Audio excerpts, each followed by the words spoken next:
Hello YouTube, ici Pauline Léniaud et je suis ravie de vous accueillir pour un nouvel épisode de nos vidéos ensemble, ces conversations sur le succès où j'ai le plaisir chaque semaine d'inviter des personnes toutes plus exceptionnelles les unes que les autres. Et en l'occurrence, aujourd'hui, une personnalité où je sors un peu de ma zone de confort, je dois vous le dire, puisque j'ai invité le professeur Patrick Légeron, psychiatre spécialiste de la santé au travail. Mais avant qu'on plonge dans l'épisode du jour, si vous voulez que j'invite des personnalités tout aussi exceptionnelles que Patrick, eh bien vous savez ce qu'il vous reste à faire. Il faut que nous soyons de plus en plus nombreux sur cette chaîne et donc pensez à appuyer sur cette satanée clochette pour vous abonner. Mais blague à part, en réalité, on est de plus en plus nombreux ici sur cette chaîne YouTube et pour ça, je voulais vraiment vous remercier. En plus, je vois que vous écoutez vraiment, que vous regardez ces vidéos quasiment jusqu'au bout. Ça me fait ultra plaisir. Donc vraiment, vraiment un grand merci. Je passe maintenant à Patrick. Qui est Patrick Légeron? Eh bien, comme je le disais, c'est un psychiatre, docteur en médecine, titulaire d'un post-doctorat à l'Université de Californie et spécialiste du thème de la médecine au travail et plus particulièrement de la santé psychologique au travail. Pour le dire assez simplement, Patrick, c'est la référence, la sommité dans le domaine et c'est d'ailleurs pour ça que j'ai voulu l'inviter. Pour tout vous dire, il divise aujourd'hui son temps entre deux activités. Son activité terrain, qu'il exerce encore en psychiatrie à l'hôpital Sainte-Anne à Paris, et puis une autre activité d'entrepreneur puisqu'il a créé le cabinet Stimulus où il va justement aider des entreprises à prévenir les risques de santé mentale au travail. Le stress au travail, l'anxiété, le fameux burn-out ou épuisement comme on dit en français, ce sont des mots qu'on entend beaucoup et qui franchement je trouve sont rebattus dans les médias, qui sont devenus un peu des mots fourre-tout, qui veulent plus vraiment dire grand-chose. C'est pour ça que j'ai voulu avoir Patrick sur le podcast, pour vraiment définir ces termes, les comprendre si on est vraiment dans un cas de burn-out, que faire justement quand on est face à telle situation, quels sont les symptômes, que faire quand on est manager et qu'on peut avoir un collaborateur qui est proche du burn-out. Bref, comprendre les définitions, les tenants, les aboutissants de ces sujets qui sont parfois un petit peu polémiques. Le résultat est bien évidemment passionnant. Et je tenais vraiment à remercier Patrick, à la fois pour sa grande sincérité, pour sa gentillesse, et puis surtout parce qu'il a vraiment pris le temps de nous expliquer des concepts parfois complexes avec des mots vraiment très simples et accessibles au grand public comme vous et moi. L'épisode, vous verrez, est un petit peu plus long de coutume parce que j'ai vraiment voulu laisser le temps à Patrick de nous raconter son histoire avec plein de cas passionnants et je vous invite vraiment à écouter l'épisode jusqu'au bout parce que vous verrez, notamment à la fin, que Patrick se livre avec une très belle sincérité sur un échec qu'il a pu vivre. Mais je ne vous en dis pas plus et laisse place à ma conversation avec le professeur Patrick Légeron.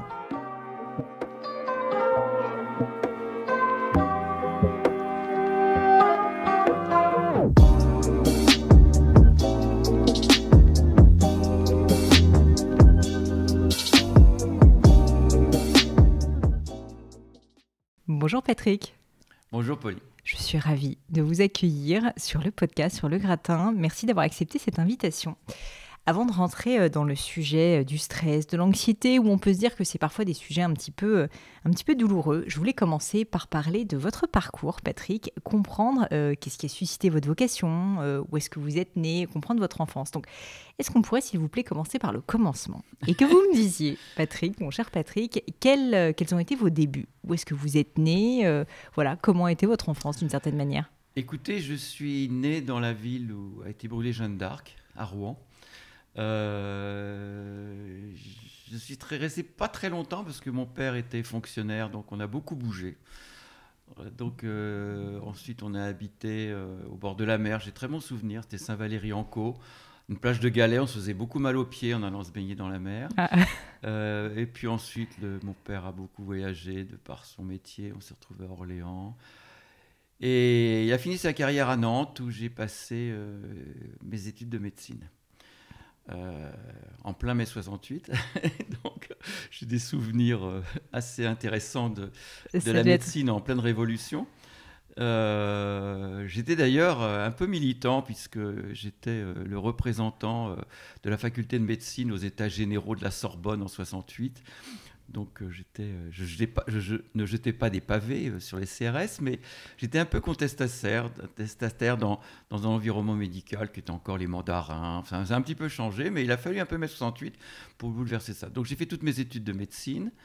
Mais pour revenir un peu en arrière, vous parlez de vocation. En fait, cette vocation, Je ne l'ai pas eu du tout, puisque en fait j'étais un matheux, j'ai fait passer un bac scientifique, et en plus avec grec ancien. Ah. Ça a beaucoup perturbé le lycée de Nantes où j'ai passé mon bac, puisque c'était le lycée Clémenceau, parce que les scientifiques avec le grec ancien, j'étais le seul à passer cette option. Et je me suis inscrit après le bac pour faire maths sup, etc. Je me suis dit, je vais faire une école d'ingénieur ou je sais pas quoi, une grande école, puisque les maths me passionnaient, enfin, tout ce qui était scientifique. Et puis, je me suis retrouvé comme ça en septembre, à la rentrée des lycées, puisque les écoles préparatoires ont lieu dans les lycées. Je me suis retrouvé à nouveau comme potage dans un lycée. J'ai dit, j'en peux plus. Et je voyais mes copains qui s'étaient inscrits en fac, c'était formidable. Ils disaient, on a des cours, on y va quand on veut. Alors je dis, il faut que j'aille à la fac. C'est l'époque où il n'y avait pas trop de difficultés. Alors je vais à la fac. J'ai dit, fais fac de droit. J'ai fac de droit, on dit, ah non, les inscriptions sont terminées. Je dis, je vais frapper à la fac de médecine. Il dit, c'est ouvert, j'y vais. Vous voyez, la vocation, elle est quand même assez tardive. Donc j'ai fait médecine comme ça. Et puis la médecine me passionnait, mais la psychologie. Donc je suivais des cours de psychologie. Alors tout naturellement, j'en suis arrivé à faire une discipline qui, j'allais dire, conjugue un peu les sciences humaines et les sciences médicales, c'est-à-dire la psychiatrie. Donc mes études de médecine et le début de ma psychiatrie ont été faits à Nantes. J'ai passé les concours parisiens d'internat, j'étais reçu à Paris. Et je découvrais Paris, j'étais un petit provincial qui ne rêvait que d'une chose, d'aller à Paris. Je suppose que je ne suis pas le seul. J'en avais marre de la province. Quoique quand je reviens à Nantes maintenant, je me dis c'est une ville agréable, parce que ça a beaucoup changé. Je me souviens d'avoir révisé mes examens de médecine qui sont quand même très durs, hein, sur la plage de la Baule. Ça, c'est des choses que les petits Parisiens ne font pas beaucoup. Donc c'était très sympathique. Et donc j'ai passé ces concours.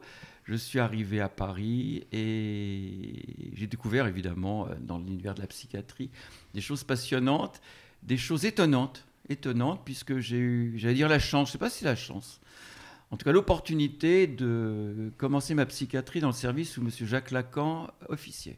Ah. C'est très intéressant parce que c'est des souvenirs qui m'ont beaucoup perturbé à une époque parce que M. Lacan était une star, ça l'est encore plus ou moins.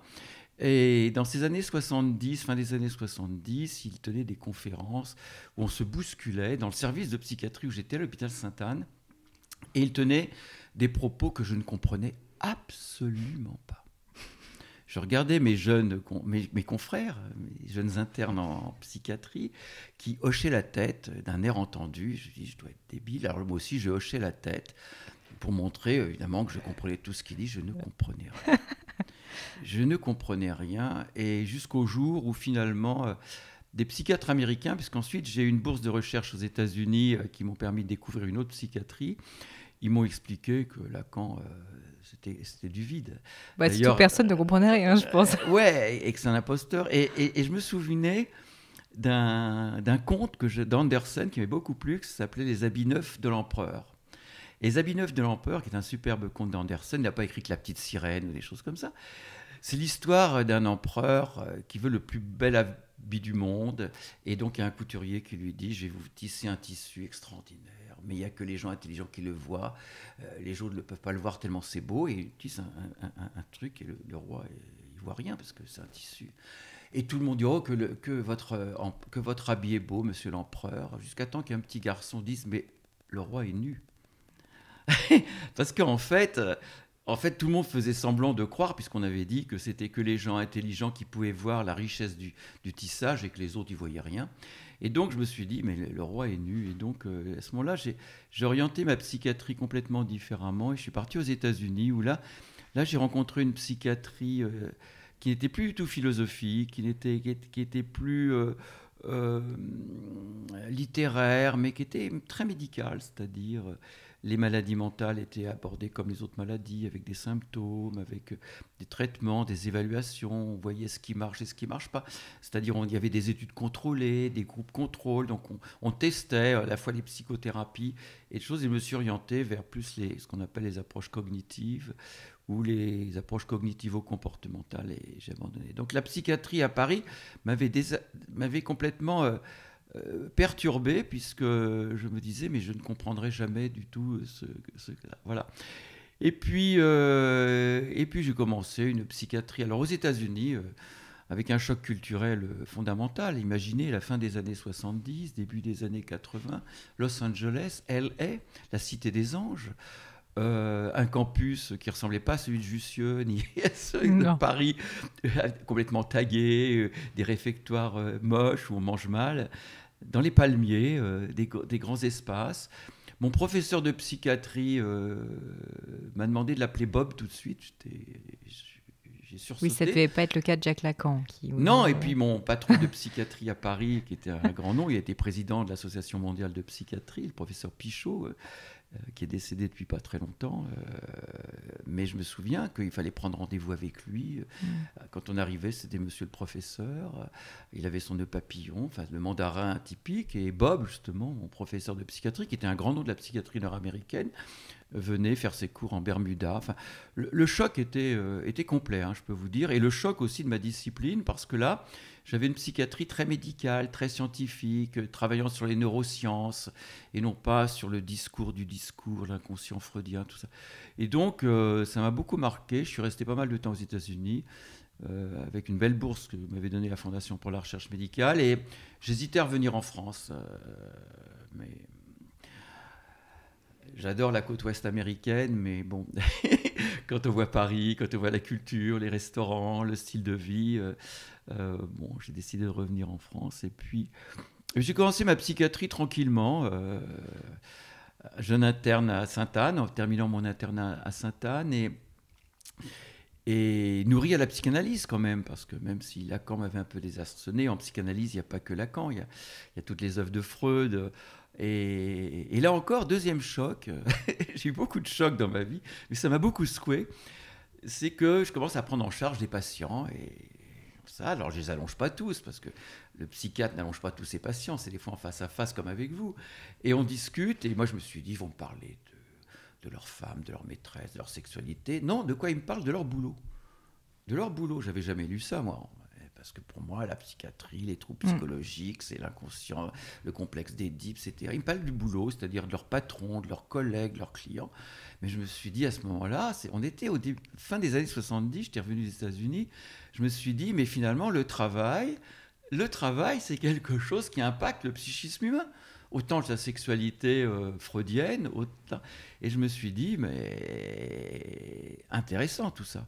Intéressant, d'autant plus qu'évidemment, les patients que je voyais à l'hôpital Sainte-Anne, c'était des patients qui allaient mal, donc qui avaient craqué. Je me suis dit, mais c'est peut-être intéressant quand même d'aller en amont, c'est-à-dire d'aller sur le terrain, là où se construit justement, éventuellement, les troubles mentaux, la souffrance psychologique, ou au contraire, n'oublions jamais aussi le bien-être. Et parce qu'évidemment, on sait bien que le travail, c'est un peu... je veux dire, le miroir de Janus, c'est les deux faces, c'est-à-dire le côté bon pour la santé mentale et mauvais pour la santé mentale. Et à partir de là, c'est vrai que j'étais assez pionnier, puisque c'est quelque chose qui n'existait pas beaucoup en France. J'ai commencé à travailler sur ces aspects-là, et je me suis dit, bon, ça qui m'intéresse, c'est la santé psychologique au travail. C'est qu'est-ce qui fait que dans le travail, il y a des choses qui, au contraire, au-delà de tout simplement vous donner un salaire, vous donner un statut social, mais construit votre bien-être psychologique. On a besoin du travail, de s'investir dans quelque chose qui vous construit, au-delà que quelque chose qui vous fait vivre par un revenu.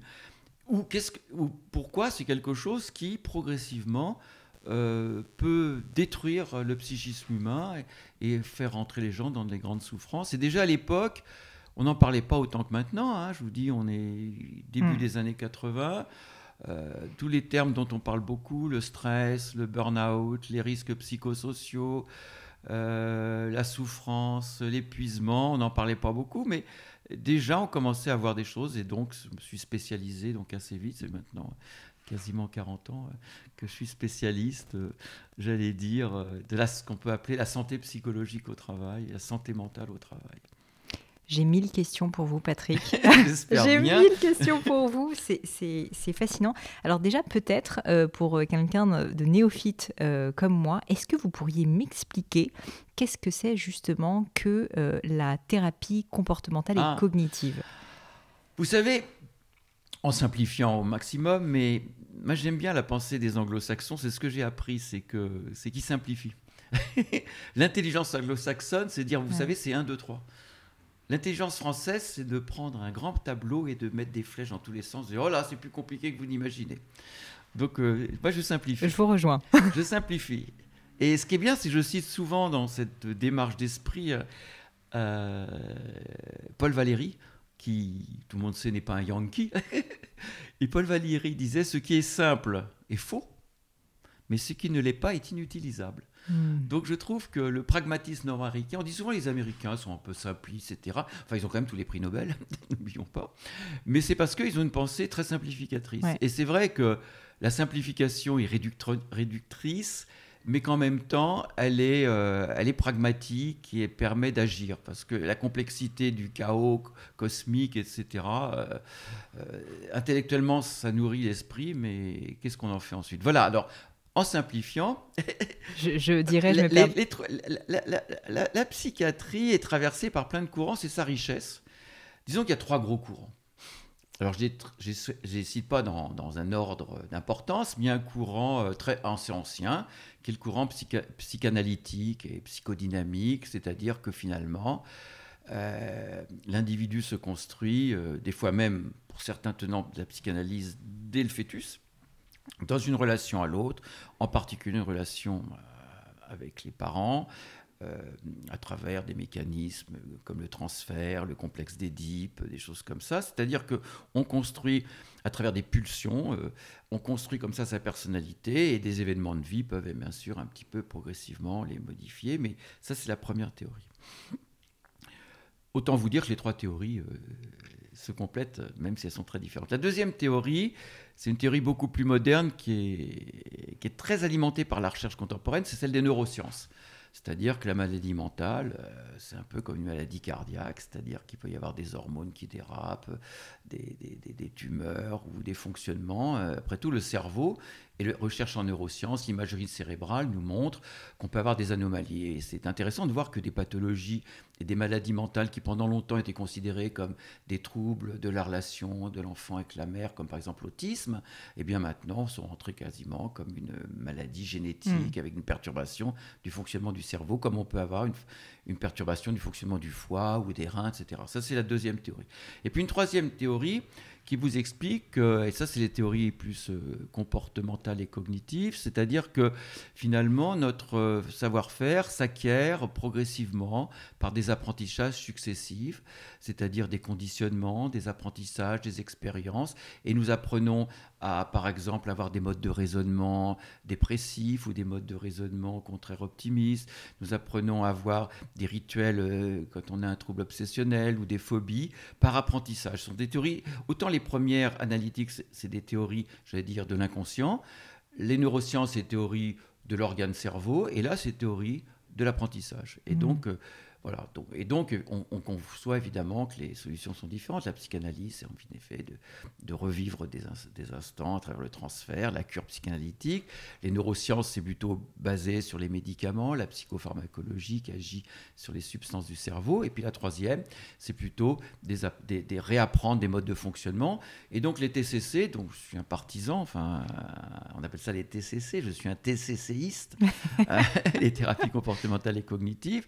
Ce sont des thérapies de hic et nunc, c'est-à-dire du ici et maintenant. C'est-à-dire qu'on ne va pas passer des années, même si c'est intéressant de le savoir un peu, de son histoire, mais on va toujours se dire, bon, le problème, il est comme ça actuellement, l'explication causale peut être intéressante, mais qu'est-ce qu'on fait pour sortir? Et souvent, j'utilise une analogie qui est un peu brutale. C'est par exemple, si vous êtes ruiné, si d'un seul coup, vous n'avez plus d'argent, si vous passez 10 ans à essayer de comprendre et vous dites, bah, ça y est, j'ai compris pourquoi j'ai plus d'argent. Ça y est, j'ai compris. Est-ce que vous réveillez le lendemain riche? Il vaut mieux dire, vous n'avez plus d'argent, ou expliquez-moi où vous en êtes et on va voir comment reconstruire. Ouais. Donc, c'est des thérapies un peu plus du présent. Alors, c'est des thérapies qui, en tant que scientifique, puisque moi, je suis vraiment... la science, pour moi, même s'il y a beaucoup de défauts, est quand même ma boussole de référence. La connaissance scientifique, les Lumières, le siècle des Lumières, c'est qu'à travers toutes les grandes études à travers le monde, pas simplement en France, mais à travers le monde, quand on essaye de voir, en faisant des groupes contrôle, de comparaison, par exemple quand on a une dépression, quand on a une phobie importante, des attaques de panique, quand on a un trouble des conduites alimentaires, une boulimie, enfin tous ces problèmes, et qu'est-ce qui marche et qui ne marche pas? Bon, les TCC arrivent largement en tête. C'est pour ça d'ailleurs que dans les pays très pragmatiques comme les États-Unis, etc. Alors évidemment, si vous lisez un jour un livre de vulgarisation des TCC, vous ne direz pas c'est formidable, je ne quitte plus ce livre de mon chevet. En revanche, si vous lisez les œuvres de Freud, c'est passionnant. Oui, c'est brillant. Donc évidemment, c'est moins sexy, si j'ose dire, mais c'est plus pragmatique, voilà. Qu'est-ce qui fait donc que vous avez choisi justement de vous orienter vers les TCC, que vous êtes devenu TCCiste? Parce que c'était avant que vous ayez aux États-Unis. C'est deux chocs. Le premier choc, je l'ai cité, c'est le fait que j'étais perdu avec les approches lacaniennes et que j'avais faim, FAIM, d'être nourri un peu de science derrière tout ça. Il n'y a pas de science. On racontait des cas. Mais la science, c'est pas de raconter un cas, c'est de dire, bon, bah, sur 20 patients, ou 30, ou 100, comparé à 100. Donc, il n'y avait pas tout ça. Ça, c'est la première chose. Et puis, quand je suis arrivé aux États-Unis, puisque ma sœur était journaliste pour Antenne 2 à l'époque, c'est-à-dire France 2 maintenant, elle était au bureau de Los Angeles. Elle me disait chaque année, viens me voir, passe tes vacances aux États-Unis. Pour moi, les États-Unis, j'en ai absolument pas envie. Je préfère aller visiter l'Asie ou l'Amérique latine. Enfin, pour moi, les États-Unis n'étaient pas quelque chose qui me séduisait énormément. Bon, je vais dire, je vais passer l'été avec toi. Ok. Et puis j'en profite quand je vais là-bas. Des psychiatres me disent, bah, si tu vas là-bas, va visiter quand même un service américain de psychiatrie. Donc j'arrive là-bas, je rencontre ce professeur qui ensuite sera mon patron en Bermuda, que j'appelais Bob. Et il me fait visiter, et puis il me dit, bah, si ça vous... Enfin, ça aurait été en français, il m'aurait tutoyé, oui. Mais enfin, c'est le vous là-bas. Si ça vous intéresse, trouvez une bourse de recherche et venez là-bas. Et quand j'étais arrivé là-bas, j'ai trouvé une psychiatrie extrêmement pragmatique, c'est-à-dire dans lequel il y avait de la science. Et c'est marrant parce que j'ai un souvenir très marquant de cette comparaison à la fois du style de vie, du style de relation avec son patron, c'était mon patron, qui était plus simple, de l'environnement plus agréable pour les étudiants, on ne souffrait pas là, les étudiants. Et je me souviens que mon premier patient aux États-Unis qui me montre, c'est un schizophrène. C'est une maladie psychiatrique très particulière, un peu complexe. Ce sont des jeunes repliés sur eux-mêmes, ne communiquent pas. Enfin, la schizophrénie est une pathologie compliquée, puis il y a plusieurs formes. En tout cas, il me dit, tiens Patrick, tu vois, ça c'est un schizophrène schizoïde. Terme très technique. Je dis, ah bon? Je dis, mais pourquoi? Alors il me dit, bah, tiens, regarde, il y a toute une liste de critères. Par exemple, s'isole facilement. Lorsqu'il entend un bruit, ne détourne pas la tête. Enfin, il me fait toute une checklist et il me dit, voilà. Et quand il y a 8 points sur ces 12 qui sont présents, le diagnostic est posé. C'est ce qu'on appelle les critères diagnostiques. C'était très comme ça. Il me disait, voilà, en revanche, il ne faut pas qu'il ait ça. C'est-à-dire, il ne faut pas non plus qu'il soit dépressif. Non, il n'est pas dépressif. Donc, il y avait des critères positifs et négatifs. Et c'est à partir de critères extrêmement précis qu'on posait un diagnostic.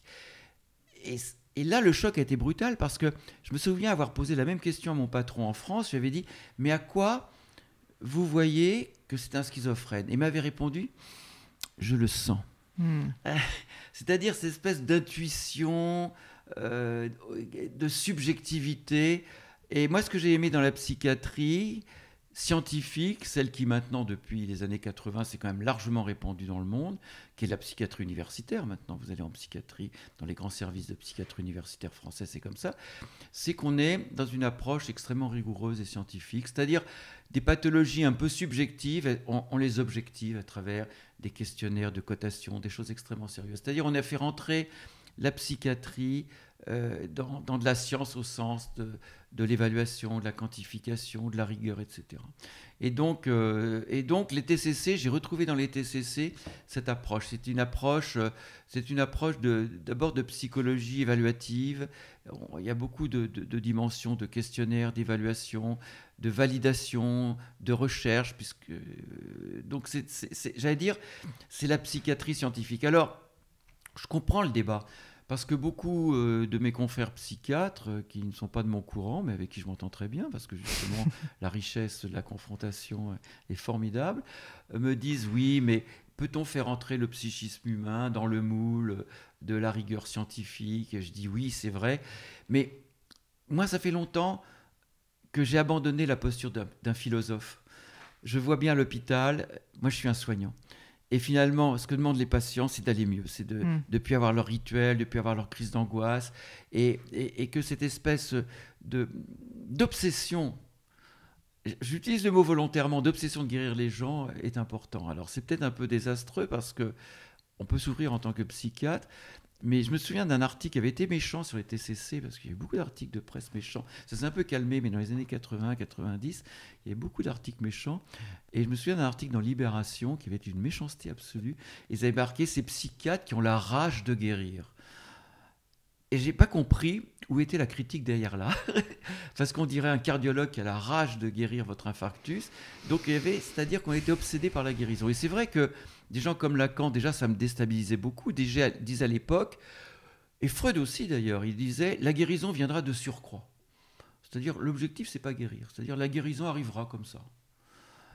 Alors que j'ai toujours pensé que mon rôle était vraiment de guérir les patients, c'est-à-dire qu'ils viennent et on a heureusement des satisfactions, c'est qu'ils vous disent merci docteur, je peux remonter dans les trains sans crise d'angoisse, merci docteur, j'ai plus d'idée de suicide, merci docteur, je passe plus 20 ans à laver les poignées de porte quand on a un TOC, enfin et voilà, c'est ça. Et cette notion de guérison me va très bien dans la psychiatrie, mais je comprends un questionnement.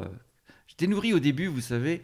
Les années 70, c'est des années extrêmement vivaces au niveau intellectuel, puisqu'il y avait Lacan, il y avait mai 68, il y avait aussi l'antipsychiatrie, je ne sais pas si vous avez entendu parler de ça, l'antipsychiatrie, Basaglia, il y avait des films aussi là-dessus.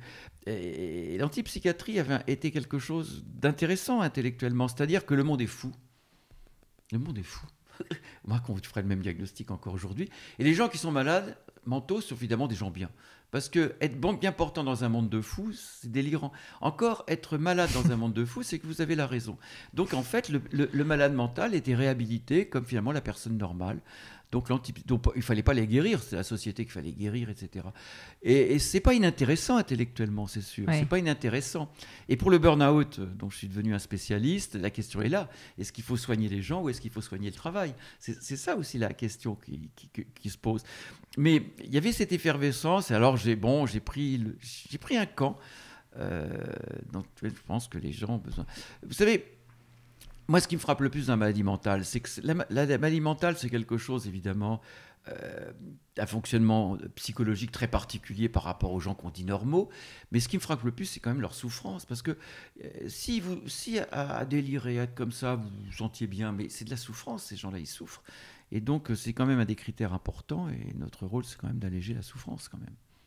Justement, une question que je voulais vous poser, Patrick, c'est est-ce qu'il y a un cas dont vous pourriez me parler, pas nécessairement un cas de burn-out, pas nécessairement un cas justement lié au stress, au monde du travail, qui vous a particulièrement marqué, peut-être que vous avez réussi à soigner, justement, quand je dis un cas, donc un cas clinique avec un patient, d'une souffrance qui vous a laissé un souvenir très fort que vous accepteriez de partager avec nous, pour qu'on comprenne, mon objectif c'est qu'on comprenne en fait votre métier et peut-être qu'on comprenne aussi, avec des mots peut-être simples, comment vous aidez des personnes qui sont dans ces situations de souffrance. Alors j'ai deux métiers en fait qui rejoignent le même thème, c'est-à-dire que j'ai une partie de mon activité qui est à l'hôpital Sainte-Anne, service universitaire de psychiatrie du centre hospitalier Sainte-Anne, qui est quand même un service de psychiatrie, donc... Dans l'image des gens, c'est les gens qui vont mal quand même. C'est pas simplement aller consulter un psychologue parce qu'on a un mal-être.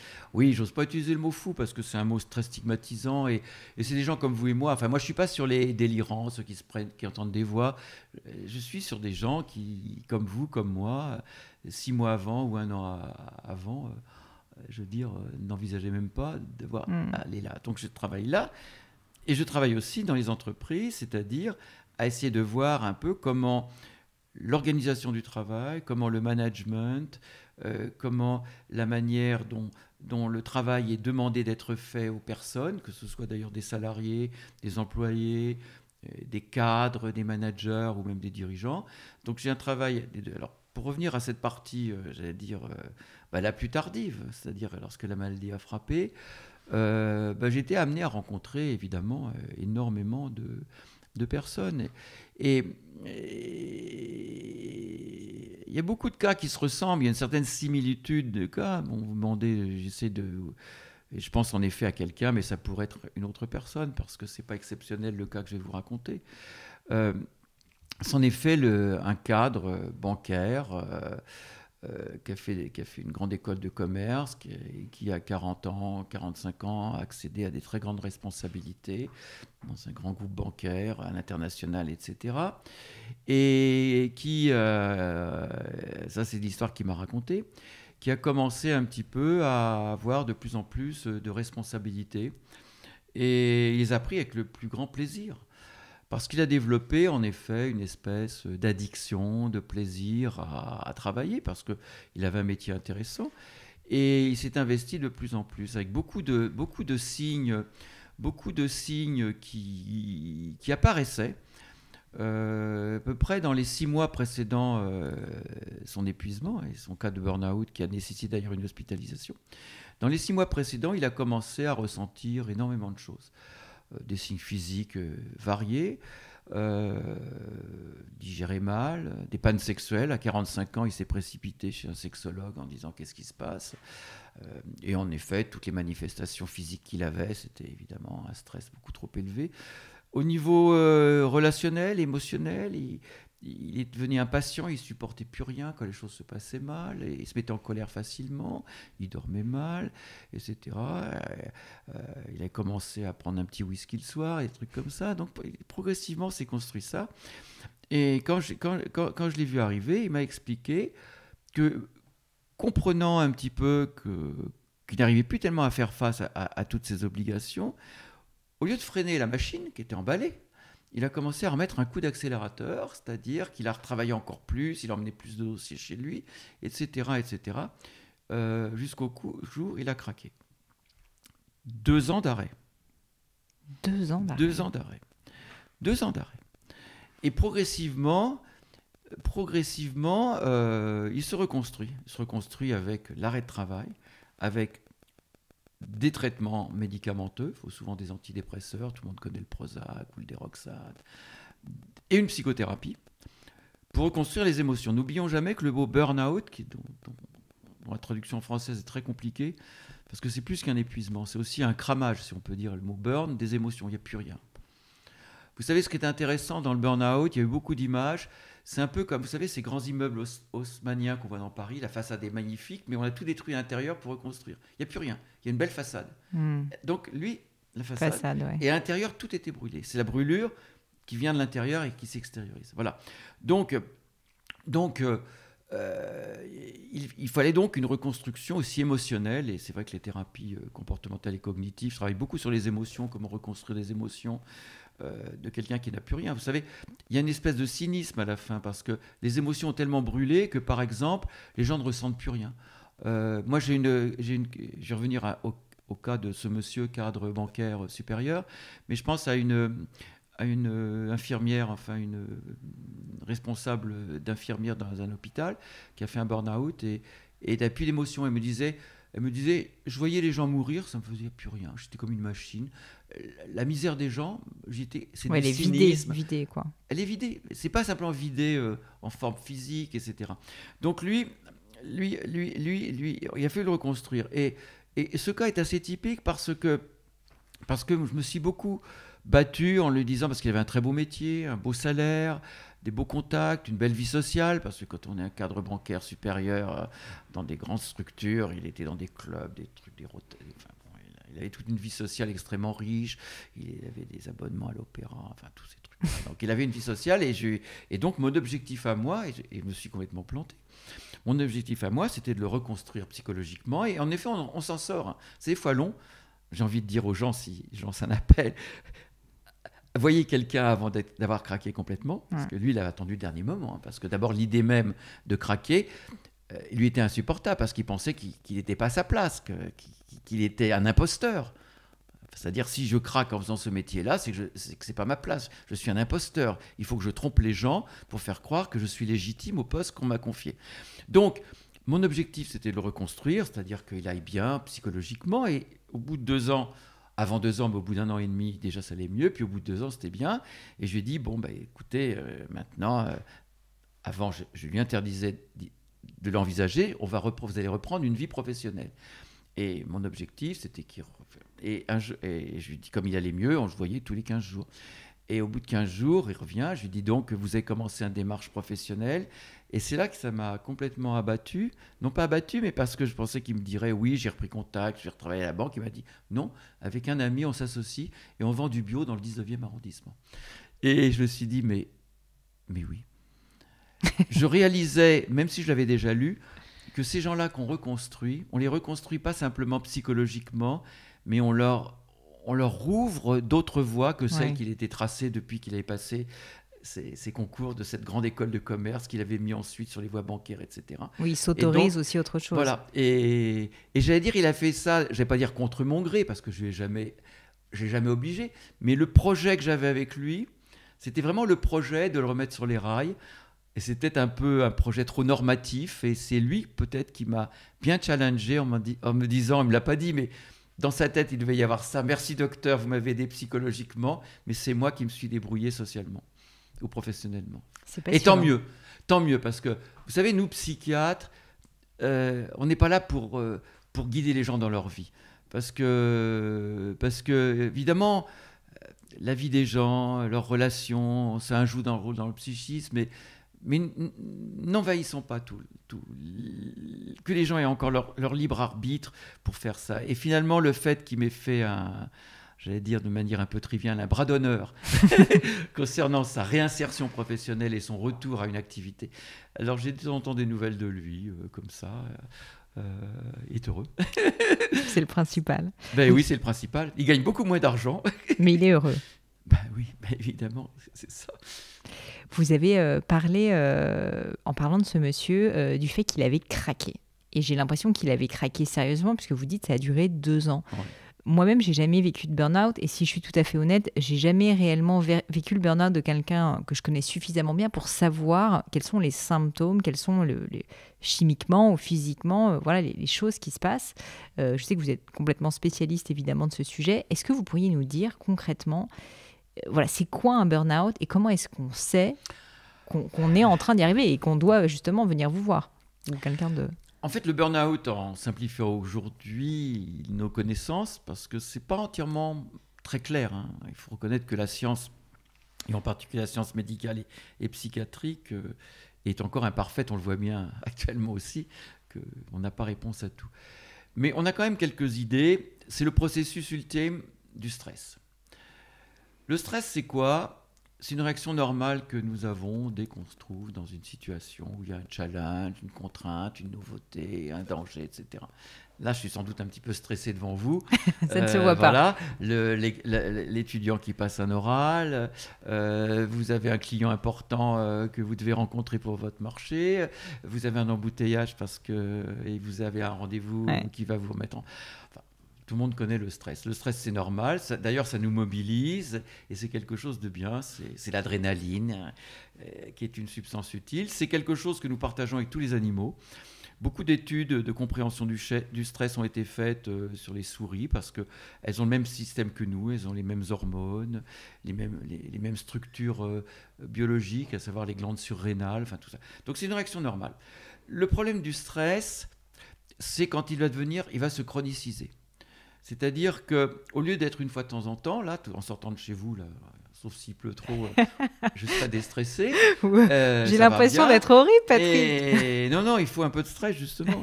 C'est un peu il en faut. Ouais. Vous savez, c'est Sarah Bernard, cette grande actrice du début du XXe siècle, très connue à l'étranger. Et Sarah Bernard, un jour, rencontre une jeune actrice qui lui disait qu'en entrant sur scène, elle ne connaît pas le stress, c'est-à-dire le trac. Donc, je suis complètement, non, rien, pas de stress. Et Sarah Bernard lui a répliqué cette phrase qui est devenu célèbre. Rassurez-vous, cela viendra avec le talent. Et les artistes vous expliquent bien que s'ils sentent complètement non stressés sur scène, ils sont pas bons. C'est d'ailleurs ce que je dis souvent comme conseil à des amis qui passent le bac. Je dis, mais si le matin, t'as pas très faim, t'es un petit peu noué, c'est bon signe, parce que si tu as un appétit normal, c'est que t'es pas du tout stressé. Et quand on est stressé, quand même, ça stimule le cerveau et tout. Donc c'est important. Donc ça, c'est une réaction. C'est le stress normal, le stress utile, le stress inné, le stress nécessaire, etc. Mais le problème de nos sociétés au travail, c'est que ça s'accumule. Et que ce stress devient non plus un phénomène comme ça ponctuel, mais un phénomène permanent. Et nous entrons dans une deuxième étape qui est l'hyperstress. L'hyperstress, c'est-à-dire que tout l'organisme est entièrement en fonctionnement de stress et non pas à certains moments, un peu comme un muscle qui à certains moments se tend mais se relâche. Là, ils sont toujours en tension. Et évidemment, là, au niveau biologique, il y a beaucoup de connaissances. C'est plus seulement l'adrénaline, mais il y a d'autres hormones comme le cortisol. Et dans l'imagerie cérébrale, parce que la connaissance du stress se fait beaucoup à travers la compréhension du cerveau, on s'aperçoit qu'il y a des structures du cerveau émotionnel qui sont très modifiées, le cerveau limbique, l'amygdale.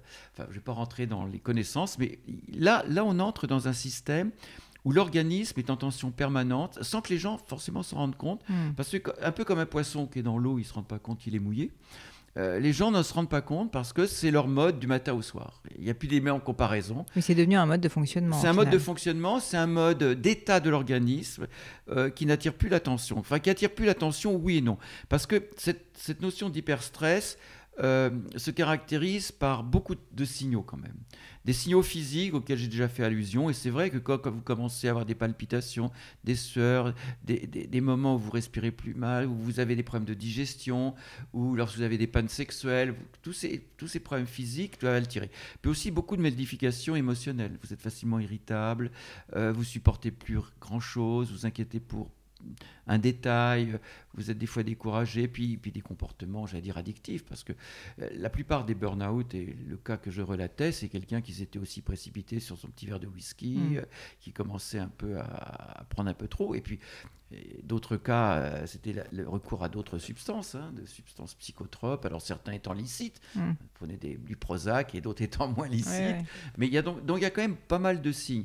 Et ça, c'est des signes qui doivent alerter parce que vous êtes dans l'état précurseur, vous êtes dans l'antichambre. Ça ne veut pas dire que vous allez basculer, mais vous êtes dans l'antichambre. Et ça, c'est important de le faire. Et nous, psychiatres, surtout quand on travaille sur ces problèmes de burn-out professionnel, nous essayons de sensibiliser non seulement les gens, mais l'entourage. Vous savez, il y a des pays qui font des grandes campagnes. En France, ce n'est pas du tout le cas.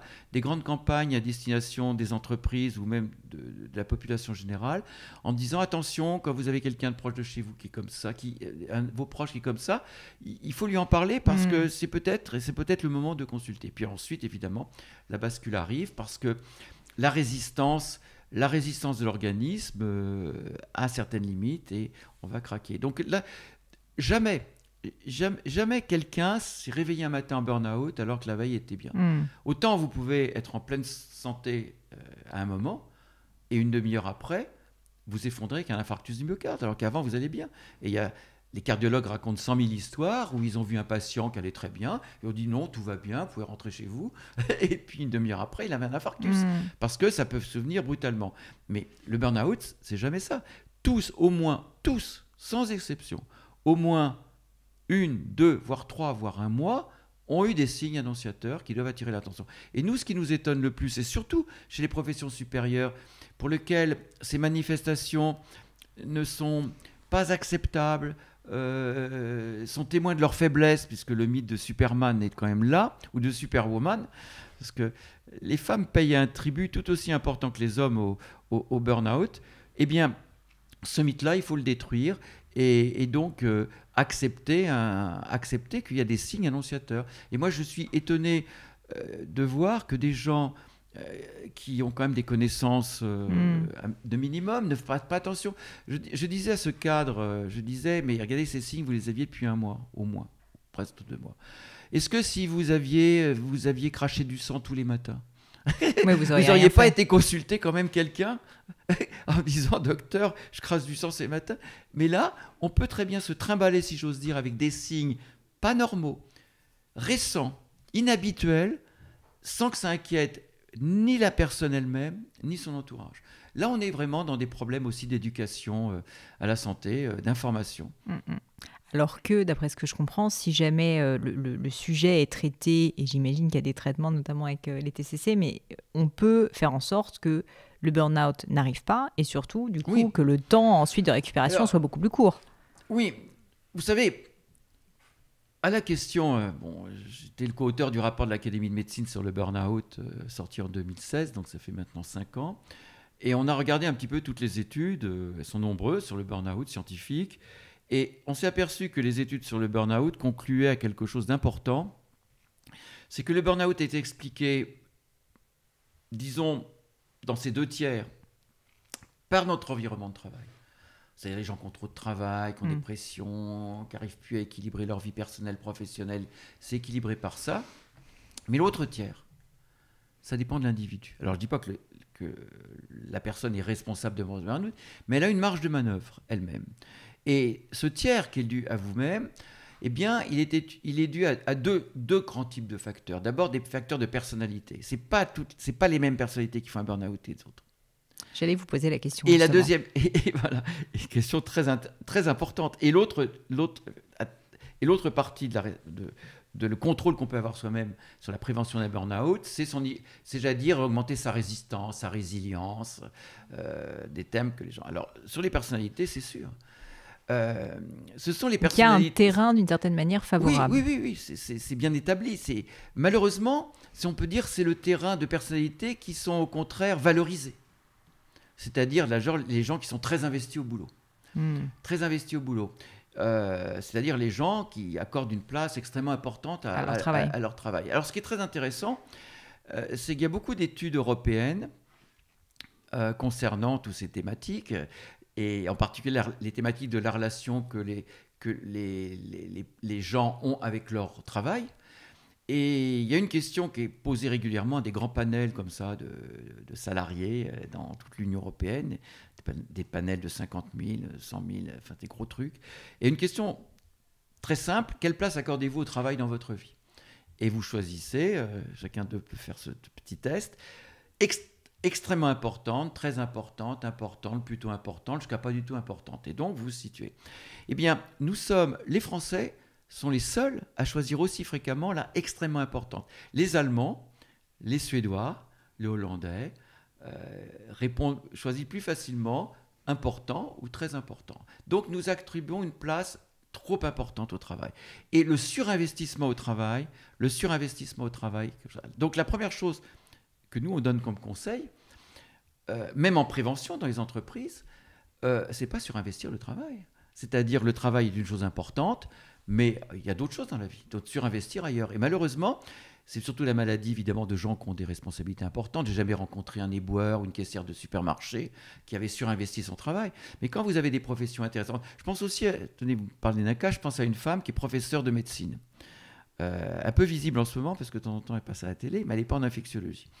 Et cette femme qui a un métier passionnant, elle est enseignante, chercheur, elle a des diplômes, elle fait des conférences, enfin, son métier la passionne, et je la comprends, c'est passionnant quand vous êtes chercheur, enseignant en médecine avec un niveau international. Eh bien, elle avait surinvesti son travail. Et quand elle a craqué, que j'ai commencé à parler un peu de sa vie, etc., elle me disait, il n'y a que mon travail qui m'intéressait. Elle me disait un truc affreux. Elle me dit, avec mon mari, pour nos, je ne sais plus quoi, 30 ans de mariage, on était visiter Venise. Je dis, alors, je me suis emmerdé. J'avais qu'une hâte, c'est de me replonger dans mes livres et mes recherches et mes sciences. Donc, vous voyez, le seul intérêt de sa vie, c'était ça. Alors, évidemment, tout ça est très valorisant. Et malheureusement, dans les entreprises françaises, quand vous avez un cadre qui vous dit « mon boulot me passionne, je vais y consacrer toute mon énergie », les employeurs adorent ça, sauf dans les nouvelles entreprises. Vous savez, les entreprises modernes de la côte ouest américaine, les entreprises un petit peu récentes, et puis les jeunes générations sont inquiets quand quelqu'un vous dit « il n'y a que le travail ». Donc ça, c'est surinvestissement. Le perfectionnisme aussi. le perfectionnisme, sont des choses extrêmement dangereuses. Donc il faut faire extrêmement attention à ces personnalités qui deviennent facilement ce qu'on appelle le workaholisme, l'addiction. Donc il y a vraiment je vais vous poser oui. la question aussi, Mais il y a vous une savez, addiction au quand on travail. a regardé, moi j'étais un peu pas partie prenante, mais j'ai suivi non seulement en tant que spectateur, mais en tant que conseil aussi, le cas de France Télécom. France Télécom, c'est les années 2008-2009, des suicides. Et c'est simplement en décembre 2019, donc il y a quelques mois seulement, auprès de 10 ans, que les dirigeants ont été condamnés. Et quand on a regardé les gens, alors il n'y a pas eu que les suicides à France Télécom, il y a eu aussi énormément de cas de burn-out. D'ailleurs, il y a 2 ou 3 salariés qui ont sorti des livres concernant un petit peu comment ils avaient craqué, etc. Eh bien, quand on regarde ces gens-là, soit qu'ils sont suicidés, soit qu'ils sont tombés en burn-out à la période de France Télécom. Évidemment, il y avait l'environnement de travail qui était complètement pressurisant, pendant lequel on poussait les gens quasiment à sentir mal pour qu'ils démissionnent. Enfin, il y avait une méthode de harcèlement managérial qui était reconnue et condamnable, puisque les dirigeants étaient condamnés. Mais on s'aperçoit que tous les gens qui ont vécu et qui ont été victimes de ce drame sont des gens qui n'étaient pas des glandeurs. C'était des gens qui étaient complètement investis. Et donc, on avait envie de leur dire, mais pour vous en tirer, désinvestissez. Il ne s'agit pas de désinvestir entièrement, parce qu'il s'agit d'investir correctement. Vous savez, moi, je fais souvent une analogie avec ces placements financiers. Si vous avez de l'argent et que vous allez voir votre banquier, vous dites, où vais-je placer mon argent ? Et il va vous dire la première chose, diversifiez vos placements. Ne mettez pas tout sur le même placement. Évidemment, vous pouvez avoir un placement où vous mettez la majorité, mais assurez-vous d'avoir plein de placements. Eh bien, je dis, le travail, c'est pareil. La vie, c'est pareil. Diversifiez vos placements. Vous pouvez très bien décider que votre principal placement, ça va être votre travail, mais mettez un autre placement, n'importe quoi. Un hobby, les amis, la famille, etc. C'est fondamental. Et ça, c'est important. Et les autres aspects, un petit peu de se protéger du burn-out, c'est évidemment de construire, j'allais dire, quelque chose qui vous augmente votre résistance. Alors, il y a des choses très simples. Il y a d'abord l'hygiène de vie, c'est évident. Là, je parle comme médecin, l'activité physique. Ce qui est très important aussi, c'est des techniques de déconnexion mentale. Et on sait bien que les pratiques de relaxation, de pleine conscience sont importantes. Et tout ça, c'est des choses extrêmement importantes. Et puis, cultiver les émotions positives, c'est-à-dire se faire plaisir, etc. Moi, je me souviens, quand j'étais aux États-Unis, j'avais rencontré un grand nom de la spécialiste des années 80, des canadiennes, mais canadiennes anglophones, de McGill University. Et elle avait une formule en anglais qui était basée sur la formule britannique, parce que les Canadiens, ils ont plus le British English que l'American English. Elle disait « A pleasure a day keeps the stress away ». Et c'est construit sur la formule britannique « An apple a day keeps the doctor away ». Tous les Britanniques connaissent cette formule. Et elle disait « A pleasure a day keeps the stress away ». Et elle me disait, quand je voyais des cadres qui étaient surmenés, etc., je leur demandais d'ouvrir, alors c'était pas encore l'époque de l'Outlook, hein, c'était l'agenda papier qu'on ouvrait. Elle me disait « Montrez-moi vos plannings de la semaine prochaine ». Elle regardait, elle me dit « Mais je vois aucun plaisir programmé là-dedans ». De plaisir. Elle me dit « Il faut programmer ». De détente. Programmer simplement, j'écoute 3 minutes la 4e de Shostakovich, ou je lis un truc, ou je vais prendre un café dehors au soleil, ou j'appelle ma petite fille. C'est-à-dire, et elle disait, cette programmation est aussi importante que conseil d'administration de lundi 14h30, etc. Donc vous voyez, il y a tout ça qui se protège. Et vous savez, quand on parle du burn-out, comme on dit, comment prendre en charge le burn-out ? Moi, je répète inlassablement, il n'y a qu'une chose, prévention. Quand les gens craquent, je vous ai dit. Ouais, ça met du temps après. Enfin, quand c'est un vrai burn-out, parce que, vous savez, la terminologie du burn-out, c'est que c'était devenu un mot. Alors, évidemment, quand on est psychiatre et médecin, on est content que le concept ait envahi le grand public. Il a conscience d'une réalité. Parce qu'il y a tellement de maladies dont le grand public n'a pas conscience et qui font des ravages. Mais là, tout le monde connaît ce mot. Le problème, c'est que ce terme est tellement populaire qu'il est employé par tout le monde. Les psychiatres aujourd'hui, qu'est-ce qu'ils vous disent ? Ils vous disent qu'il y a 20 ans ou 10 ans, les gens arrivaient en disant « Docteur, je viens vous voir parce que je dois être quand même un peu dépressif, je dois sans doute avoir une dépression. » Ils vous disent plus ça maintenant. Ils disent « Docteur, je viens vous voir, j'ai un burn-out. » C'est-à-dire que la majorité des cas que les gens ont en allant voir un médecin, c'est en fait des dépressions Oui, c'est pas réellement des burn-out. Non, et qui n'ont des fois rien à voir avec le travail. On sait bien que la dépression est un phénomène très complexe aussi, mais qui n'est pas lié simplement à l'environnement de travail. Il y a des gens qui sont dans la misère la plus complète. Moi, je voyais des reportages sur des Syriens en France actuellement. C'est dramatique. Bon, je ne vais pas dire qu'ils sont dans le bonheur, mais ils ne sont pas en dépression. Ils peuvent, ouais. Et puis, on a tous dans nos relations des gens qui, soi-disant, ont tout pour être heureux et qui se dépriment. Bien sûr. Donc, le lien entre un environnement adverse et difficile et la dépression n'est pas clair, même si c'est un des facteurs, mais pas le seul. Mais le burn-out, les gens veulent toujours trouver une explication, et donc ils trouvent que c'est le burn-out. Et puis, vous savez, l'image qu'a le burn-out et la dépression sont différents. La dépression est encore vécue comme extrêmement stigmatisant. Dire je suis déprimé, c'est presque dire je suis fragile, je suis une petite chose, j'ai craqué, etc. Alors que le burn-out est une image,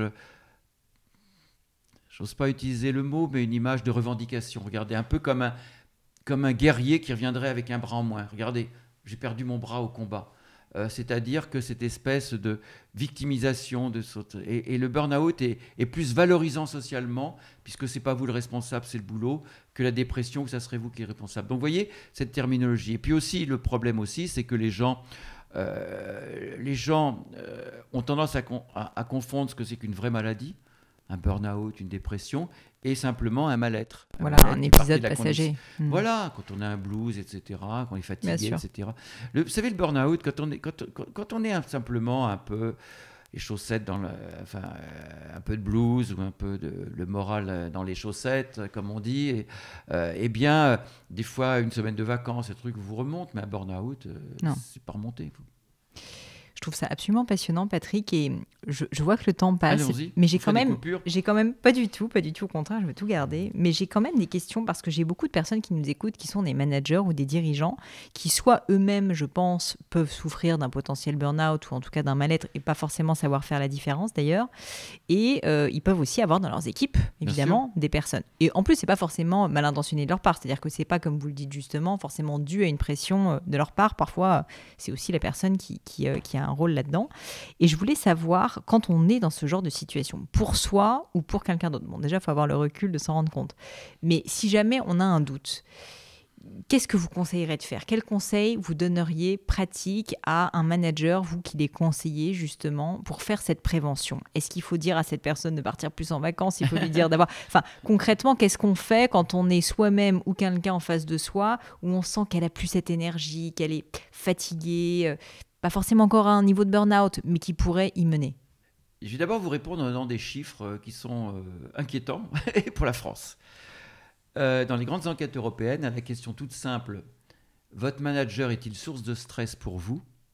60% des salariés français répondent oui, et 10% des salariés norvégiens répondent oui.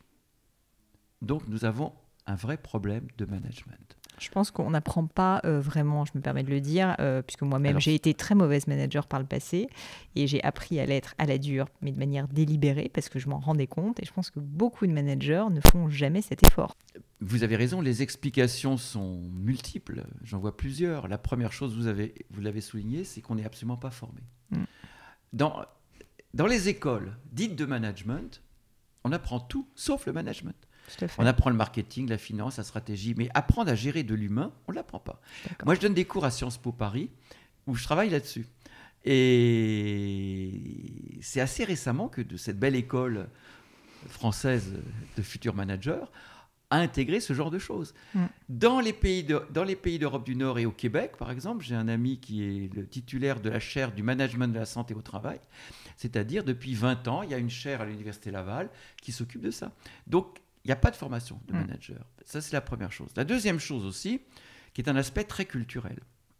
D'autres relations. La relation des Français avec le bien-être ou la souffrance est suspecte. C'est-à-dire que nous avons sans doute une culture judéo-chrétienne où nous pensons qu'un beau travail s'effectue dans la douleur. Un salarié heureux, un manager heureux, c'est suspect. Au contraire, s'il arrive soucieux le matin, inquiet, tendu, stressé, on dit « Ah, il est investi ». Mais arriver avec un grand sourire est suspect. Donc, à la différence, nous avons une vision très rédemptrice de la souffrance. Et ça se voit aussi dans le travail. Et l'objectif de rendre les gens heureux au travail n'est pas un objectif français. Le well-being des pays d'Europe du Nord n'existe pas. Ça, c'est la première chose. Et donc, cette espèce, en effet, deuxième chose, de non-formation. Alors, évidemment, les choses changent. Il y a un concept, alors les conseils que je peux donner aux managers, c'est des conseils qui maintenant apparaissent de plus en plus, c'est développer des formes de management qui sont maintenant reconnues comme étant extrêmement importantes, à la fois pour l'efficacité des équipes, mais également pour leur bien-être, c'est-à-dire pour les mettre à des niveaux de stress, je vais dire, corrects, satisfaisants. Je vous ai déjà dit que le stress était inévitable, zéro stress, ça n'existe pas.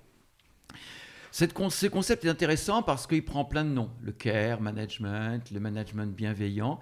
Mais j'aime bien la terminologie utilisée dans les pays d'Europe du Nord, c'est le healthy management. Le management sain, c'est construit à partir de la comparaison avec la nourriture saine, la healthy food. La healthy food, c'est une nourriture qui vous nourrit, bien sûr, et vous apporte tout ce qu'il faut pour vivre et pour vivre. Mais en même temps, elle est bonne pour votre santé. Eh bien, de même qu'il y a une junk food, il y a un junk management, c'est-à-dire qui manage les équipes, mais qui leur fait du mal. Et le healthy management, c'est un management qui est basé justement sur un management efficace, faire en sorte que ces équipes atteignent des objectifs, mais en même temps, protègent leur santé. Et ce management a des formes relativement simples, qu'on peut citer comme ça rapidement. C'est d'abord une présence très proche et soutenante des salariés. C'est, comment dirais-je, une écoute extrêmement bienveillante, c'est-à-dire faire en sorte que les salariés puissent exprimer leur malaise. Oui. Moi, j'ai tellement vu des responsables me dire il faut que je m'occupe en plus des états d'âme des gens, je dis des états d'âme et les gens des états d'âme, etc. Et vous savez, là encore, dans les sondages européens, nous sommes le pays le plus mal placé à la question. En cas de difficulté de mal-être, est-ce que ça serait facile d'en parler à votre supérieur? Nous sommes le pays où la réponse est la plus faible. Les pays d'Europe du Nord, du Danemark, ou même de la Hollande ou de l'Allemagne vous disent, dans leur grande majorité, oui. Donc en France, la difficulté de parler de ça. On est aussi dans un concept d'intelligence émotionnelle, c'est-à-dire d'être dans l'empathie, écouter.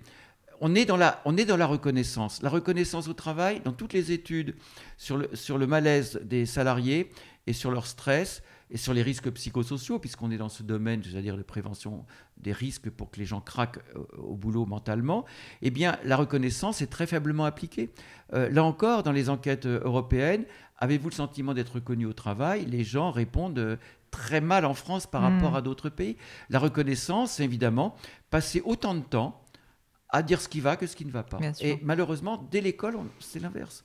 Vous savez, moi, j'ai une amie qui est manager et qui manage de cette façon-là ses équipes, mais elle me dit, vous savez pourquoi? Parce que moi, je suis finlandaise, j'ai vu la différence dans les écoles finlandaises où étaient mes enfants et maintenant les écoles françaises. Dans les écoles finlandaises, on passe son temps à dire tout ce qui va bien. Et de temps en temps, on dit, là, tu as fait une faute. Alors que c'est l'inverse, c'est-à-dire que d'être focalisé sur le négatif, d'être plutôt de la critique, etc. Et comme par hasard, c'est intéressant les écoles finlandaises, parce que dans un autre domaine que le travail, ce sont les élèves qui sont les moins stressés d'Europe. Nos élèves en France sont extrêmement stressés. Et moi, j'ai des collègues psychiatres qui s'occupent, moi je m'occupe du stress au travail, mais ils s'occupent du stress de l'école. Et nous avons des élèves extrêmement stressés. Et en plus, comme vous le savez sans doute, aux grandes enquêtes PISA, nous n'avons pas les meilleurs résultats. Donc nous perdons sur les deux tableaux. Donc ce que j'ai envie de dire aux managers, c'est développer des modes de management qui sont des managements beaucoup plus sains pour les gens, efficace. Les gens le réclament parce que les gens veulent être heureux. Les gens ne veulent pas souffrir. Pendant longtemps au travail, les gens savaient qu'au travail, on n'était pas là pour s'amuser. Maintenant, les gens ne veulent plus ça. Et surtout les jeunes générations. Ils ne veulent plus ça. Donc ça, c'est la première chose. Et puis la deuxième chose aussi, c'est qu'il faut que les managers soient extrêmement attentifs à tous les facteurs de stress. Parce qu'aujourd'hui, on sait bien pourquoi les gens craquent. Ce n'est pas trop de boulot uniquement. Il y a des gens qui travaillent 35 heures et qui vont craquer au boulot. Et d'autres qui travaillent 50 heures et qui ne vont pas craquer. Donc il y a en effet toute une série de facteurs. Par exemple, si vous préservez la vie personnelle et professionnelle des gens, c'est important. Si par exemple, vous faites en sorte que les gens ont une diversité des tâches, n'ont pas toujours les mêmes tâches monotones et répétitives. Si les gens comprennent qu'il y a un sens à ce qu'ils font, c'est-à-dire le sens que tout le monde a une activité. On a bien vu pendant les confinements à quel point même un éboueur, son travail était sans doute aussi important que l'énarque, directeur de cabinet d'un ministre. Et donc d'expliquer clairement le sens et la valeur qu'apporte chacun au travail. Donc il y a aussi tout construire cet environnement, et le rôle du manager, c'est de faire en sorte que le travail représente quelque chose qui permet de s'épanouir, de la diversité, de la reconnaissance, de préserver sa vie personnelle, etc. Et puis la troisième chose, donc premièrement, manager correctement, deuxièmement, faire attention à tous les facteurs de stress pour les réduire, et troisièmement, évidemment, faire extrêmement attention aux gens en difficulté, et très rapidement, aller les voir, les conseiller pour les orienter, parce que le rôle du manager s'arrête là maintenant. Le manager, c'est pas le psy, c'est pas le médecin, mais il faut qu'il permette aux salariés à ce moment-là d'être orientés, d'aller parler. Beaucoup d'entreprises ont mis des numéros verts pour les salariés en difficulté, des services de santé au travail ou même à l'extérieur, d'aller consulter, etc. Mais le manager, en fait, vous savez, il y a un grand rapport qui a été fait il y a 10 ans maintenant, qui a été fait par 3 personnes, dont notre ancienne ministre du Travail, c'était Madame Pénicaud, qui était à l'époque DRH de Danone, et par M. Lachmann, qui était le président de Schneider, et Larose, qui est le vice-président du CESE, un syndicaliste cégétiste, donc c'est un trio intéressant. Et ce rapport qui a été fait pour le Premier ministre de l'époque, qui était François Fillon, s'appelait Bien-être et efficacité au travail. Et ce rapport concluait d'une chose très forte: le manager est le premier acteur de santé au travail. C'est lui le premier acteur. C'est-à-dire que lui, la manière dont il manage, dont il a des relations, dans la manière dont il demande à ses collaborateurs, dont il communique avec eux, fait en sorte qu'il peut construire leur bien-être ou au contraire leur mal-être. Il faut que le manager comprenne que son rôle n'est pas simplement un rôle de conduire des équipes vers des objectifs, bien sûr, c'est son rôle, mais il a un deuxième rôle, il a 2 pieds. Le deuxième rôle, c'est de construire le bien-être, en tout cas la non-détresse, à défaut du bien-être, la non-détresse salariée. Et je veux dire, ces 2 pieds avancent ensemble. Vous savez, les pays d'Europe du Nord, depuis longtemps, ont compris que la performance et le bien-être des équipes étaient liés. Et moi, je dis souvent, là, je faisais encore une conférence il n'y a pas très longtemps auprès de dirigeants, je leur disais, mais comment aujourd'hui peut-on imaginer que c'est avec des salariés mal dans leur peau, hyper stressés, au bord de l'épuisement, que votre entreprise va s'en sortir avec tous les challenges auxquels elle est confrontée? C'est impossible. Surtout sur le long terme, c'est sûr. Patrick, c'est passionnant. J'ai en réalité encore plein de questions pour vous. J'aimerais peut-être enchaîner sur les questions que j'aime beaucoup poser à la fin de l'épisode, qui sont des questions un peu personnelles, je vous l'avoue. Le crible du gratin. Il y en a une que j'aime bien, c'est: est-ce que vous avez vécu un grand échec, un échec dont vous pourriez me parler, et surtout les enseignements que vous en avez tirés, s'il y a quelque chose qui vous a marqué? Vous savez, les médecins... et peut-être aussi les psychiatres encore plus, parce que moi j'ai souvent été jaloux de mes confrères cardiologues, parce que la cardiologie fait tellement des miracles aujourd'hui, et d'autres disciplines, mais enfin je m'aperçois avec par exemple l'infectiologie qu'il n'y a pas que des miracles partout. Mais tous les médecins ont été confrontés à des échecs et à des remises en question. Moi, ce qui m'a peut-être le plus marqué, et puisque je m'en souviens encore, et ça alimente encore ma réflexion au quotidien, c'est un jeune garçon, un jeune étudiant, une vingtaine d'années. Il y a fort longtemps, j'ai commencé juste ma psychiatrie, c'est début des années 80. Et il avait des idées assez tristes, un peu suicidaires. Il avait une rupture amoureuse, en plus il était mal dans sa peau, il avait un physique un peu ingrat. Et ses parents l'avaient accompagné, que je les avais vus séparément bien sûr, et ses parents m'ont dit: mais il faut le garder, il faut l'enfermer, il faut le garder parce qu'il va faire une bêtise. Je discute avec lui. Et il me dit: non, je veux absolument pas. Je vois que c'était de l'horreur pour lui, l'idée d'être hospitalisé sous contrainte, parce que c'était comme ça. Et j'ai pris la décision, en effet, j'ai fait la décision de le laisser repartir. Il m'a dit: mais non, je ne ferai pas de bêtises. Et malheureusement, il en a fait une. Et ça m'a profondément bouleversé, parce que c'était un moment même où je me suis dit: mais ça va être ça ma carrière en permanence, c'est-à-dire de prendre un risque pour respecter une liberté de quelqu'un, de ne pas accroître à sa détresse une autre détresse qui est celle de le retenir hospitalisé, ou le choix de prendre le risque, etc. J'ai dépassé un petit peu ça. Ça m'a appris deux choses. La première chose, c'est qu'on n'est pas infaillible, c'est qu'on n'est pas Dieu le Père. Et que malheureusement, les médecins, s'ils ne prennent pas un peu de recul par rapport à tout ça.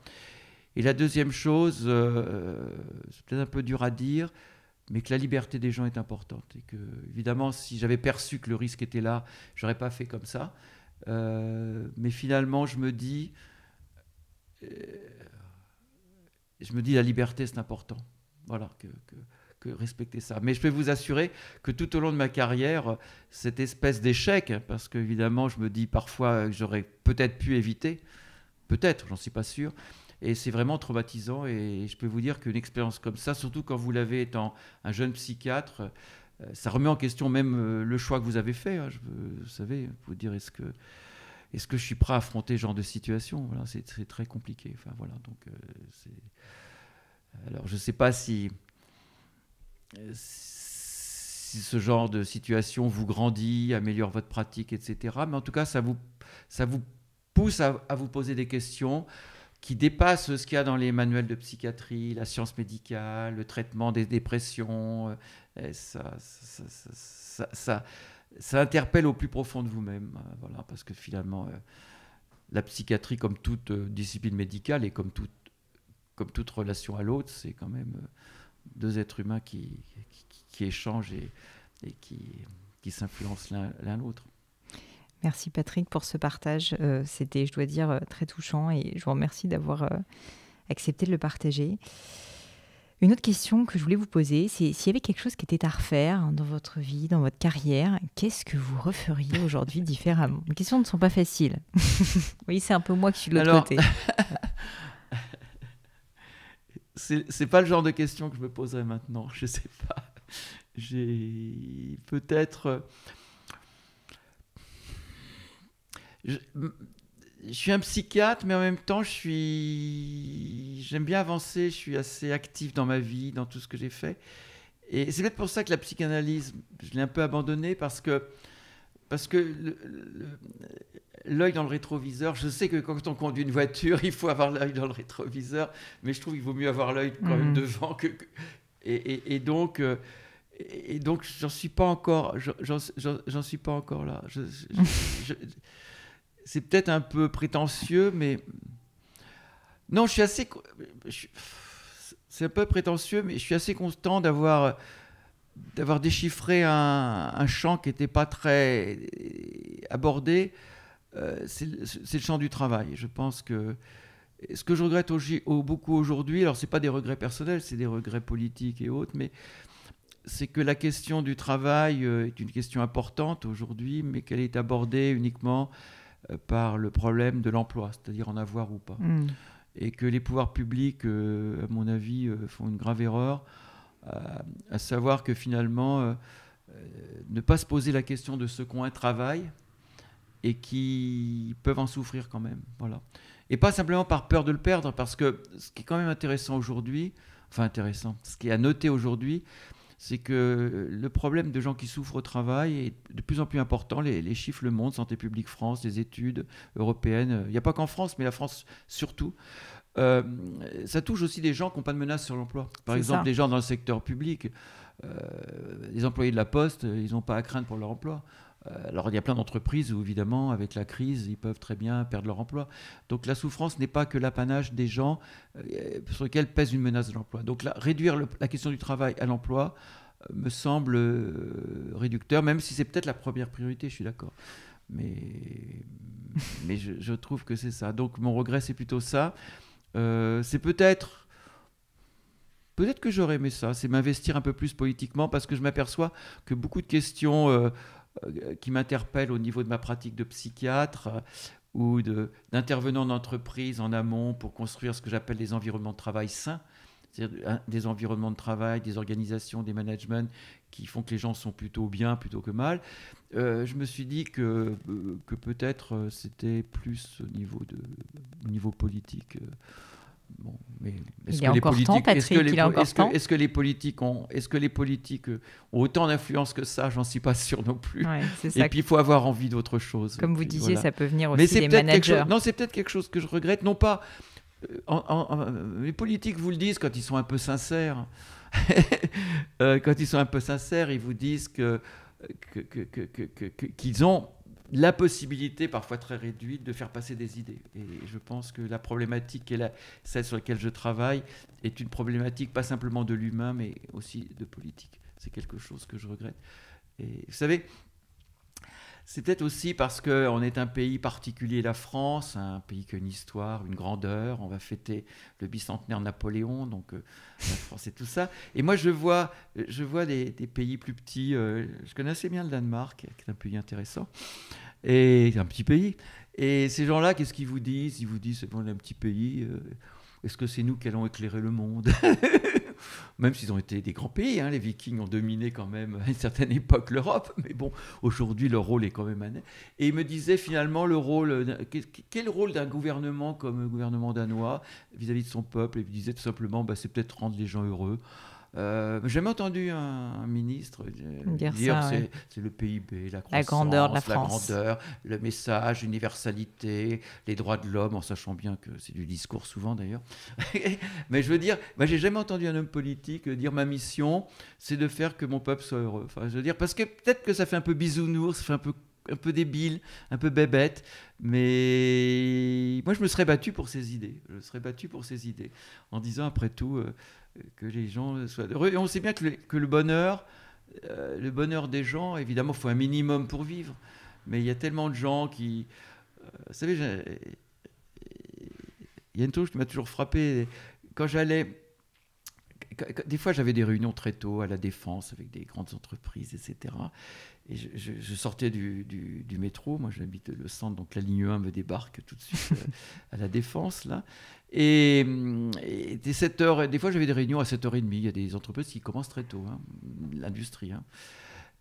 Et 7h30, 8h. Et je voyais, c'était très frappant, je voyais les femmes de ménage qui sortaient, souvent des martiniquaises, des blagues, comme ça, en rigolant, chahutaient, comme ça, rentraient chez elles. Et puis je voyais des cadres sup qui avaient sans doute un revenu extraordinaire qui arrivait à la tête comme ça. Et je disais, c'est quand même étonnant. Il y a une population qui rigole, qui a l'air heureuse, et une population qui a l'air mal dans sa peau. Et je me disais quand même, il y a quand même des réflexions sociologiques et culturelles à construire. Et vous savez, cette notion de bonheur, je ne dis pas de bonheur, mais c'est une réflexion même, comme vous le savez sans doute, de grands organismes comme l'OCDE, le bonheur des nations, oui. le rapport Stiglitz. Et malheureusement, j'ai le sentiment qu'aujourd'hui, ce n'est pas la priorité. Alors peut-être que la crise, les maladies font que l'humain, quoi qu'il en coûte, reprend des fois le pas de l'économie, mais je pense que c'est mon regret, voilà, c'est mon regret d'avoir pas pu avoir plus de discours politiques, m'investir là-dedans, et avec d'autres, hein, je ne suis pas le seul qui a pensé ça. Encore une question pour vous, Patrick, une maxime, des mots de sagesse qui vous marquent et que vous pourriez partager avec nous. Tout à l'heure, il y a quelqu'un que j'aime bien, parce que d'abord, il est l'ancien des Lumières, et c'est vrai que pour moi, je suis un scientifique. Mon orientation en psychiatrie fait que j'ai délaissé la psychiatrie plus littéraire, philosophique pour une psychiatrie scientifique. C'est Voltaire, qui est un personnage extraordinaire, Candide évidemment, tous ces trucs-là. Et il y a une formule qu'on commence à voir. D'abord, elle m'amuse parce que elle est la mienne depuis fort longtemps, mais maintenant on la voit sur les t-shirts, des trucs comme ça. C'est cette formule de Voltaire qui dit « J'ai décidé d'être heureux car c'est bon pour la santé ». J'aime bien les deux aspects de cette formule. J'ai décidé. C'est-à-dire qu'un jour, il faut dire « j'ai décidé ». Alors, je ne suis pas naïf parce qu'il y a plein de gens pour lesquels ce choix ne peut pas se faire. Mais moi, vous savez, les suicides au travail, je me suis toujours posé la question, elle n'est pas résolue dans ma tête. Comment peut-on se suicider au travail ? Encore, je comprends qu'on puisse se suicider en prison. Mais on peut s'échapper du travail. Alors évidemment, il y a l'emprise. Les psychologues savent bien, comme les femmes battues qui restent avec leur mari, il y a cette espèce d'emprise. Donc je ne suis pas naïf en disant ça. Mais un jour, on peut décider, alors certains ont plus de marge de manœuvre, mais quand même prendre cette décision. Je suis heureux. Et puis là aussi, c'est intéressant, évidemment, c'est peut-être mon rôle de médecin, ma casquette de médecin qui revient à ce que les gens heureux ont moins de maladies. Vous savez, il y a tout un courant de la psychologie qu'on appelle la psychologie positive qui s'intéresse à ce qui va bien. Et pendant longtemps, la médecine s'intéressait à savoir mais pourquoi vous attrapez le VIH, pourquoi vous faites un infarctus, pourquoi vous faites une dépression. Enfin, c'est intéressant ça.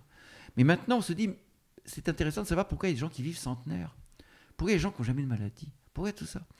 Et par exemple, la longévité.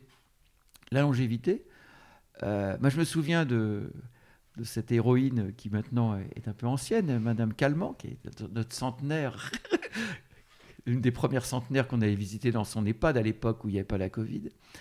Et on l'interviewait, on dit...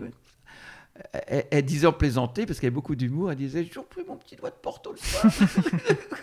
Alors évidemment, les tenants de l'alcool et des ravages de l'alcool, ils ne devaient pas être contents. « Mon petit Porto ». Alors, évidemment, elle ne fumait pas 3 paquets de cigarettes par jour, mais elle ajoutait une phrase formidable. « J'ai toujours pris la vie du bon côté ». Et ça, en tant que psychiatre, je comprends l'influence de l'environnement. Je comprends qu'il y a plein de choses aujourd'hui dont on a de moins en moins le contrôle.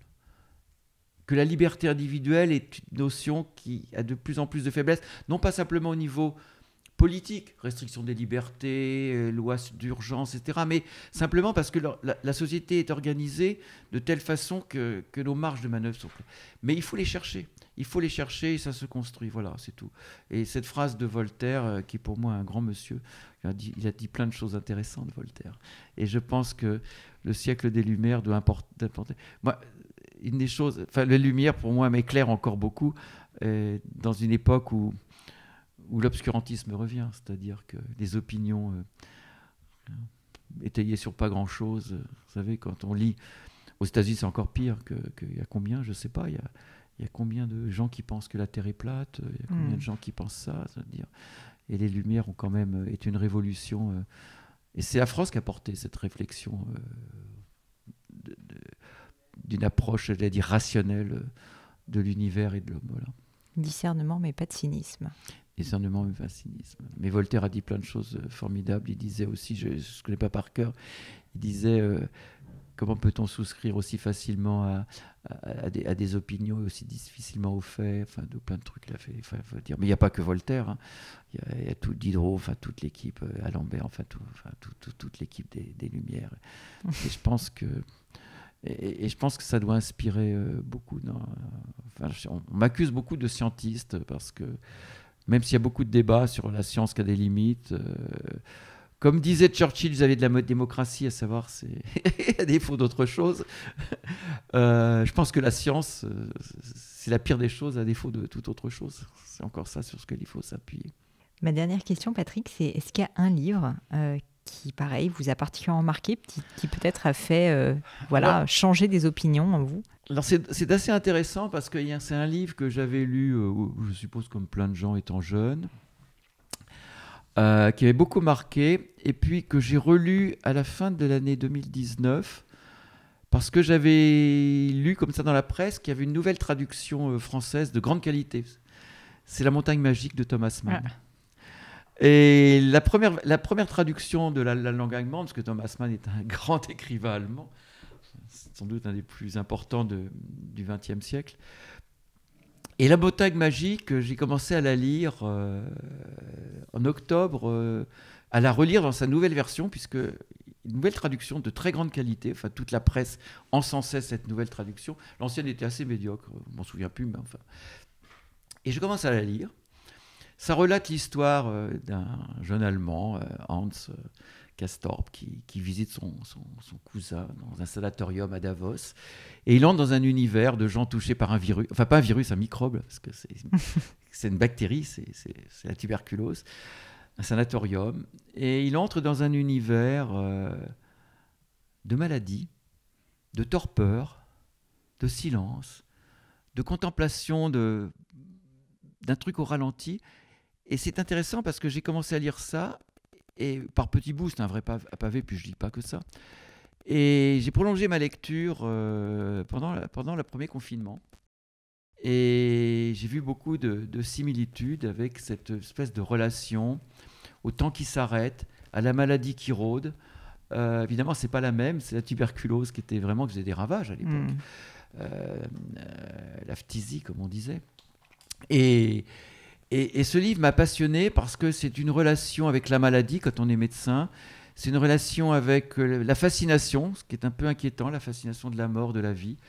Et c'est écrit avec beaucoup d'humour des fois, c'est une force de littérature. Et puis il y a des personnages qui s'affrontent. C'est vraiment un personnage qui représente les lumières, la connaissance, la raison, et puis un autre qui est plus dans les choses plus irrationnelles, le vécu, la sensation.